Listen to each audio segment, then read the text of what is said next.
सगळ्यांना शुभ सकाळ. श्री स्वामी समर्थ. छान असं गावाकडचं वातावरण बघा सकाळचं. थंडीच्या दिवसातलं खूप छान असं वातावरण असतं. मस्त धुकं किती छान दिसतं बघा. रानात सगळीकडे हिरवी ज्वारी ही आलेली असते. ते खूप छान असं वाटतं. इथं आमची बाग असते का मग अजून छान वाटलं असतं. एकदम असे छान मोठे मोठे घड द्राक्षाचे खूप छान वाटलं असतं. तर आमचा चालू आहे छान असा आत्याने आमच्या दोघींसाठी बनवला आहे चहा. बघा मस्त असा चहा.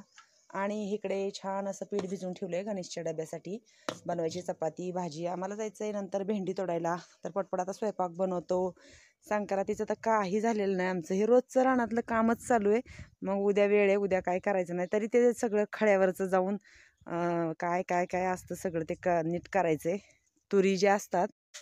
तर आज चालू आहे दळण निवडायचं काम. आत्या ज्वारी पाकडायला लागल्यात.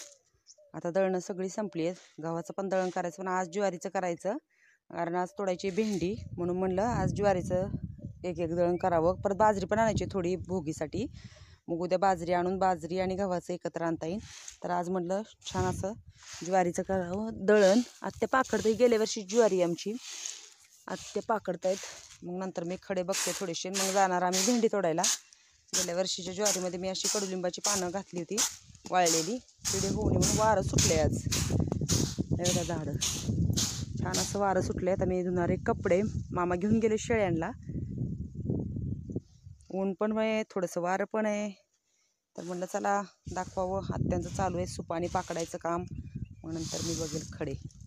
तर असं हां वारं सुटल्यामुळं थोडं सोपं जातं आहे. आत्याने दळण निवडून ठेवलं आणि चालू केला सडा मारायला. वेळ होता. मी धुत होते कपडे. मग आत्या बोलल्या तोपर्यंत दारात सडा मारून घेते. कारण 1-2 दिवसाला तर आमच्या दारात सडा मारावाच लागतं.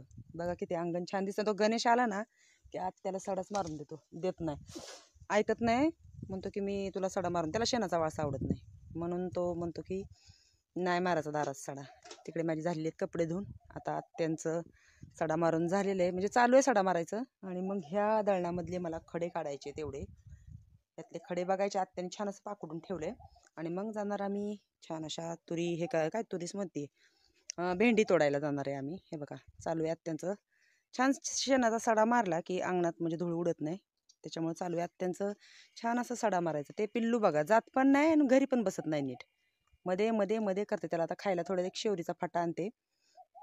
तर चला जातो आता भेंडी तोडायला. दाखवेल तिथे गेल्यानंतर भेंडी केवढी आली आहे ती आजची. भेंडीत आमच्या गवत बघा केवढं झाले का. तर ही ड्रीप जी आहे ना ती काय काय ठिकाणी लिकेज आहे. त्याच्यामुळे भेंडीत खूप सारं गवत झाले दिसते का बघा. आणि असं वाटतं का नाही भेंडी आता सोडून दिली पण तसं नाही. आम्ही काय करतो 2 दिवसाला येऊन ही भेंडी काढतो. 2 दिवसाला आले की 50-1 किलो भेंडी निघते.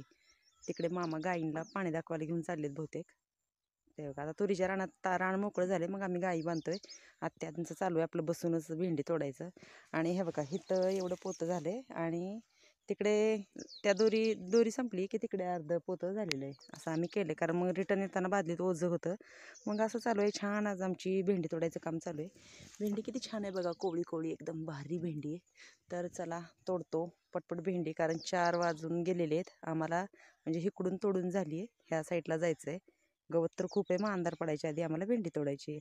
तर कसं वाटलं गावाकडचं छान असं वातावरण मला नक्की सांगत जा कमेंटमध्ये.